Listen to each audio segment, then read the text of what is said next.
C'est parti. Allez, c'est parti.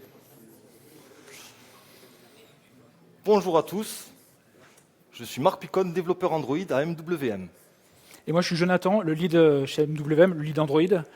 Et on va vous parler aujourd'hui des file templates et comment gagner en efficacité avec eux. Le plan, ça va être d'abord de voir ce que c'est qu'un file template. Et petit spoiler, vous en utilisez déjà un sans le savoir au quotidien. Ça, c'est sûr, je peux vous le garantir. Si vous développez sur Android, vous avez déjà utilisé des file templates. Ensuite, on fera ensemble votre premier file template si vous n'en avez pas déjà fait. Et on se mettra dans un contexte de compose et utilisation d'un ViewModel. Et à la fin, on poussera le concept et on vous montrera ce que nous on a fait et comment on l'utilise avec Room, comment on crée des entités, comment on crée des repositories, comment on va plus vite. Sans transition, on va le faire dans Android Studio et on va partir sur un projet qui est vide avec uniquement une app qui contient une activité. Donc là, imaginons que je vais créer le premier écran de l'application, clic droit, Kotlin class, et que j'appelle ça home screen. Déjà à cette step, j'ai utilisé un file template. J'ai utilisé le file template qui est donné par Android Studio et qui est disponible dans les settings. Donc il faut aller dans Android Studio, Settings, et là vous avez dans Editor, File and Code Templates. Et là vous voyez tous les file templates qui existent, notamment celui que j'ai utilisé qui est Kotlin class. La syntaxe est assez simple, ça va printer exactement ce qui est marqué dans le fichier, avec le package qui est local par rapport à là où j'ai fait le clic droit pour lancer le template. On voit aussi parse avec un fichier, c'est un fichier qui est centralisé et qui va venir injecter ce qu'on veut. Par exemple, on peut penser à la date de création du fichier, on peut penser à des licences qu'on va venir injecter sur toutes nos classes. Le mot classe, c'est la classe qui est injectée, et le name, c'est ce qui est donné par l'utilisateur dans le prompt. Donc vous voyez que c'est très simple, et rien que celui-là, on peut le modifier et le faire évoluer, mais on peut aussi en créer d'autres.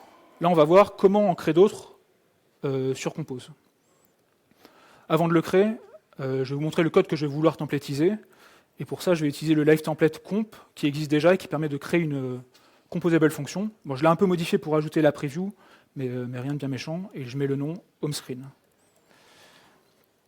Donc là, le but du jeu, ça va être de templatiser ça avec la techno file template et non live template que j'ai utilisé à l'instant. Donc je prends ça, je vais supprimer pour pouvoir après le retester, je vais dans les settings et je rajoute mon file template. Donc je tape plus, j'écris le nom du file template qui va apparaître dans le menu déroulant, je lui donne un nom, je vais l'appeler composable, pour être capable de l'utiliser. Je vais créer un fichier Kotlin. Le file name, si j'en mets pas, c'est exactement le file name que je mets dans le prompt. Donc autant pas en mettre pour l'instant. Et ce que je vais vouloir templatiser, c'est tout ce que j'ai utilisé à l'instant. Bien sûr, il faut le templatiser. Donc là, non pas mettre home screen, mais plutôt mettre ce que l'utilisateur a mis dans le prompt, à savoir ce qu'on a vu à l'instant, la constante name. Il reste le package à changer, et là je vais m'inspirer de ce qui est dans les templates de base Android Studio, et je vais le mettre sur mon template.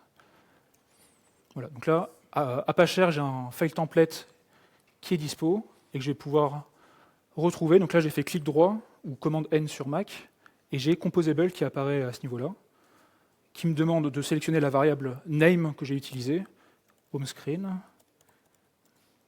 et j'ai directement une composable fonction avec la preview prête à l'emploi d'un coup. Donc ça c'est bien, mais est-ce que ça ne serait pas mieux d'avoir directement plusieurs fichiers? Souvent quand on fait une composable fonction, on aime bien aussi avoir le ViewModel qui va avec, et c'est ce qu'on va voir. Donc là je commence par le créer. Imaginons que j'ai un home screen ViewModel que j'essaye d'appeler. Il n'existe pas encore, je vais le créer.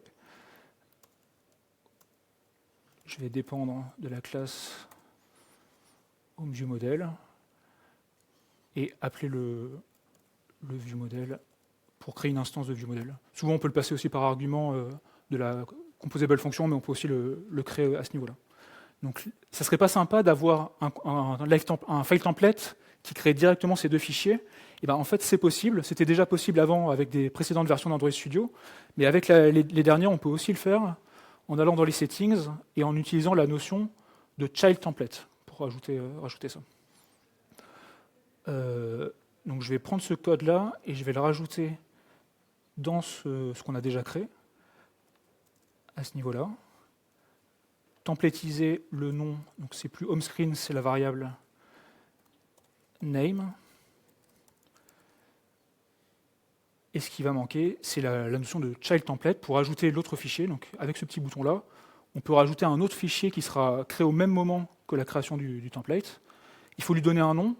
Là, on avait rentré name, et le nom que j'ai mis, c'était home screen view model pour le second fichier. Du coup, là, il faut concaténer name avec view model. L'extension, c'est un fichier Kotlin. Et le contenu, c'est la même chose pour l'import. Pour le package, c'est la même chose. Et pour l'import, on va importer Android x.lifecycle.viewModel. La classe, c'est tout simplement la même chose que ce qu'on a mis en haut, qui hérite de viewModel. Voilà, donc là, on a à la fois le viewModel qui sera créé, et à la fois l'utilisation du viewModel. Pour être complet, il faudrait l'appeler ici val viewModel create viewModel. J'espère que je ne vous ai pas perdu. Et on va réutiliser ce qu'on vient de créer pour voir si j'ai bien les deux fichiers qui apparaissent. Là, j'ai utilisé commande N, je peux directement commencer à écrire Composable pour réduire ce qui me sera proposé. Home screen. Et j'ai directement les deux classes, les deux fichiers qui apparaissent. Et j'ai gagné là à pas cher, j'ai gagné sur un workflow quotidien un petit peu de temps. C'est des choses qui existent déjà, qui sont fournies par Android Studio, mais qui ne sont pas aussi complètes, et que vous pourrez là adapter à vraiment ce que vous voulez. Donc à retenir, les file templates, on en utilise déjà tous les jours. À pas cher, même en étant très modeste, là, en une dizaine de minutes, ils améliorent le quotidien. Et surtout, on peut utiliser plusieurs fichiers d'un coup, et donc rajouter des tests, on peut rajouter d'autres fichiers directement.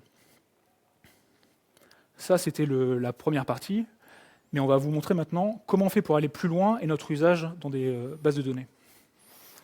Très bien, merci. Alors, pour aller plus loin, ce qu'on va chercher à faire, c'est une base de données Room avec des entités, et voir comment on peut utiliser les file templates pour pouvoir nous faciliter le travail pour la création de tout ça.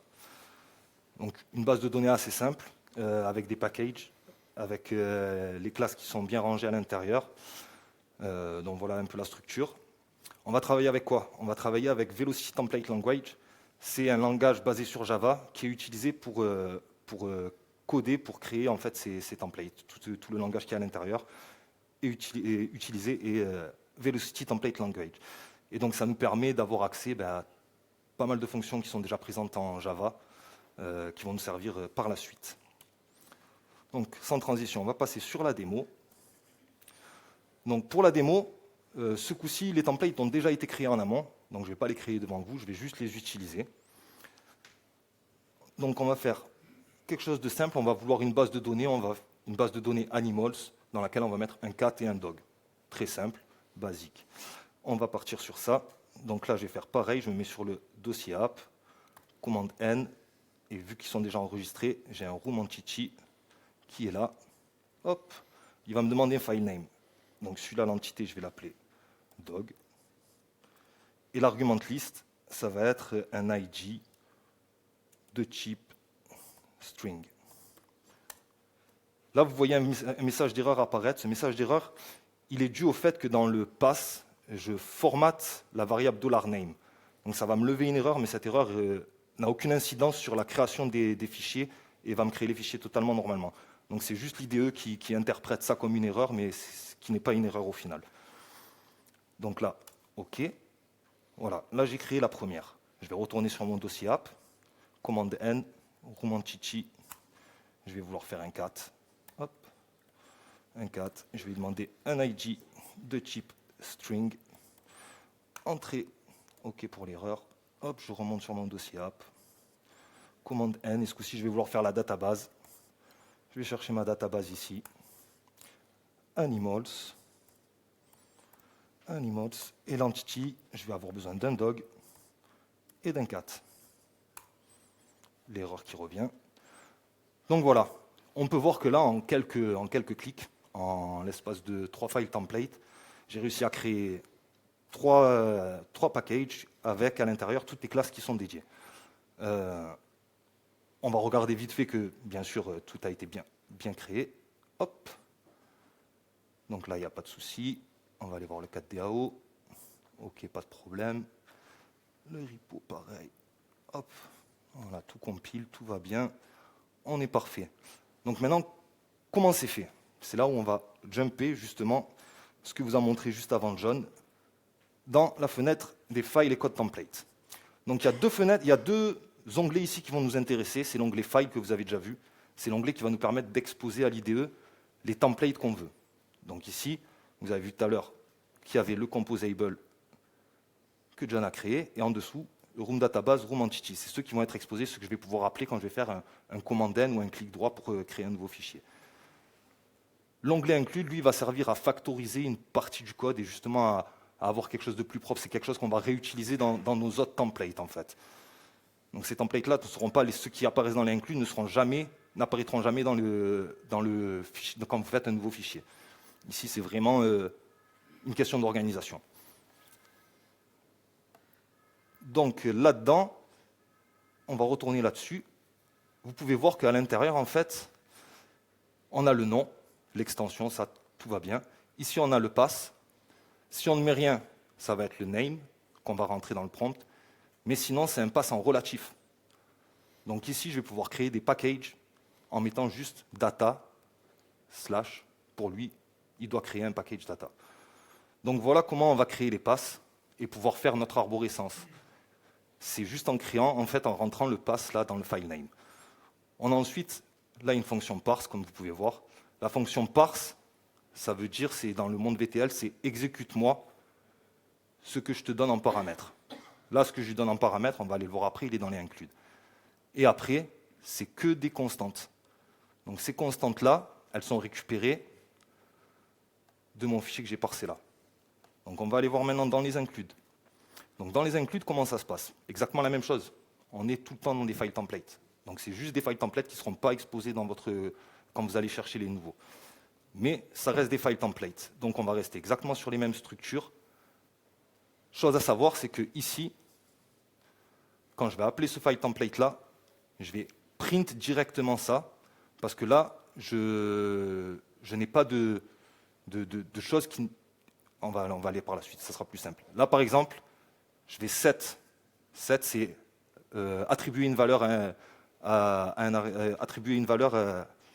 une variable. Donc ici, en faisant ça, je dis à l'IDE de ne pas print ça, mais juste de remplir la valeur qui va. Alors que là, je n'attribue aucune valeur, donc du coup, l'IDE va comprendre qu'il doit print directement le résultat de ça. Donc ça me permet quoi? Ça me permet ça, là, d'aller directement name to camel case, de pouvoir le récupérer là-dedans, et du coup de transformer plus facilement tous mes fichiers, c'est que je vais en avoir besoin de partout. Donc ça me permet, encore une fois, de factoriser. Ensuite, là, on va avoir dans le même état d'esprit tout ce qui va me permettre de formater mes strings. Parce qu'en fait, ce qu'on va vouloir faire dans des templates, c'est juste récupérer des entrées string, les formater pour avoir une sortie comme on attend. Donc là, je vais factoriser tout ce qui va me permettre de transformer mon name en autre chose. Donc name to camel case, name to uppercase, name to snake case. Et là, comme vous pouvez voir, on a accès à pas mal de choses comme les regex, comme les substrings, to lowercase. Donc pas mal de trucs qui vont nous aider dans notre manipulation des strings. Du coup, ce fichier-là, je ne fais que attribuer des valeurs à des variables. Ce qui veut dire que quand je vais l'exécuter, il n'y a rien qui va se print. Mais par contre, je pourrais récupérer toutes les variables qui sont attribuées à l'intérieur. Ça va me permettre, dans un state, de passer ici, de parse mon fichier, et d'à l'intérieur, venir récupérer les variables qui y sont définies. Alors attendez, j'essaie d'en trouver une. Snake case, to lower camel case. Là, je la déclare juste. Le $, c'est une référence dans le monde VTL. Référence, c'est appeler la valeur qui correspond à ce nom-là. Autre chose qui est importante à savoir, c'est que vous avez vu que j'avais un name et que j'avais aussi une liste que j'ai rentrées par la suite. Cette liste-là, elle est donnée comment? Elle est donnée en fait là quand je vais attribuer une valeur à EntitiesList, je vais lui donner EntitiesList.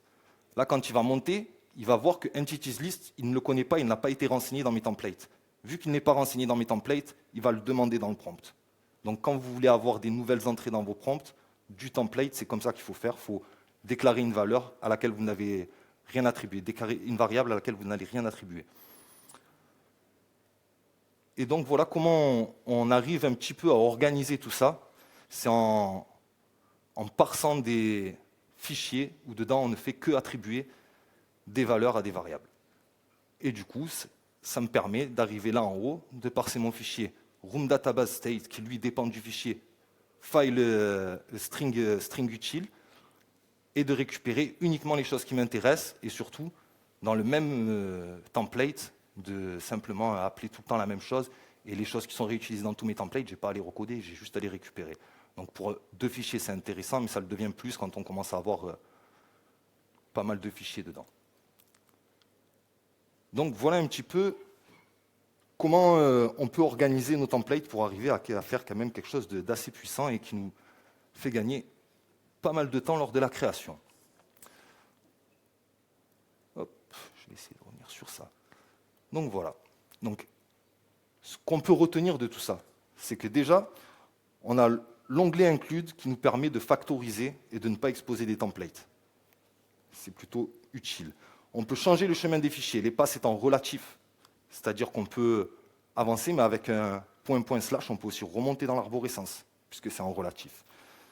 VTL nous donne accès à des variables, à des boucles, à des conditions, et à pas mal de choses qui nous permettent de manipuler les strings, et la seule chose qu'on veut faire dans un file template, c'est manipuler des strings, donc très bien, tout va bien. En conclusion. Pour conclure, on peut se demander quand les utiliser. C'est un bel outil, mais il ne faut peut-être pas l'utiliser pour tout. Mais on peut l'utiliser quand même dès qu'on a quelque chose qui est répétitif. Que ce soit de l'huile, là c'était un exemple qu'on a montré, la base de données aussi. Mais tout ce qui est répétitif, on peut se dire, c'est une solution. Les tests unitaires, pareil, on peut se dire, le squelette des tests unitaires, c'est quelque chose qu'on va répéter tout le temps. Pourquoi pas l'automatiser? Et c'est d'ailleurs ce qui est fait. Là, Marc ne vous l'a pas montré, mais les tests ont été bien sûr rajoutés. Et c'est quelque chose qu'on peut aussi utiliser pour ça. On vous a montré du MVVM. Là, on peut être un peu plus critique. Ça dépend aussi de votre architecture. Si jamais vous avez déjà de l'héritage ou ce genre de choses qui factorisent le code, l'intérêt de factoriser par de la templatisation est moins fort. Là, c'est à voir. Là, pour un squelette, ça peut se justifier, mais ça dépend des cas.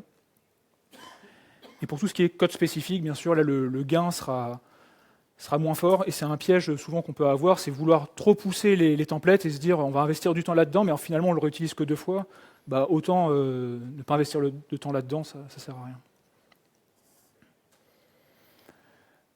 Pour la mutualisation, pour factoriser et gagner du temps, on peut penser aussi aux live templates, je les ai utilisés au tout début, et parfois l'un va aussi bien, les live templates sont parfois tout aussi efficaces.